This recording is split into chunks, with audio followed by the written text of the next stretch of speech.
Bonsoir et bienvenue dans votre nouvelle émission C'est bien ici, votre nouveau rendez-vous d'infos où on prend le temps d'aller à votre rencontre. Et ce soir, nous vous proposons le portrait d'un grand homme. Il est une figure de la résistance mosellane au régime nazi. Aujourd'hui, il est âgé de 106 ans, mais ses souvenirs, eux, restent intacts. C'était le 23 novembre 2024. C'était à Strasbourg, une cérémonie qui consacrait alors les résistants français de la Seconde Guerre mondiale. Parmi eux, il y avait un Messin. Monsieur René Sucre, au nom de la République française, nous vous faisons chevalier de la Légion d'honneur. René Sucre se souviendra de ce moment mémorable où le président de la République l'a décoré. Cet homme de 106 ans a toujours l'œil et l'esprit vif.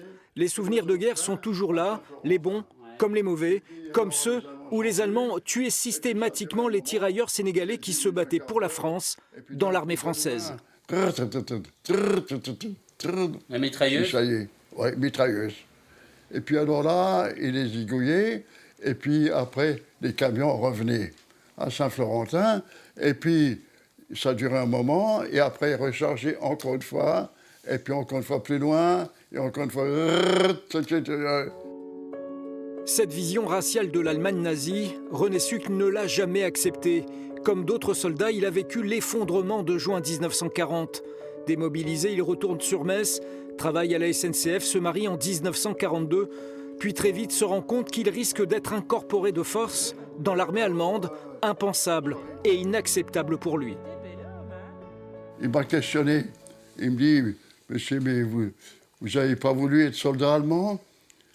Dis, vous, qu'est-ce que vous êtes ? Vous êtes allemand, vous restez allemand. Ben, je reste français. Je reste français. Vous ferez ce que vous voudrez, moi et mon frère qui est là-dedans, la même chose. Et on fera tout ce que c'est possible. On nous descend, je m'en fiche. Grâce à son métier de cheminot, il réussit avec sa femme à passer en zone libre, se retrouve dans le sud de la France et incorpore la résistance. Il devient le garde du corps personnel du commandant Pommiès, qui dirige alors un corps franc dans le sud-ouest du pays. On appelle ça des grands témoins.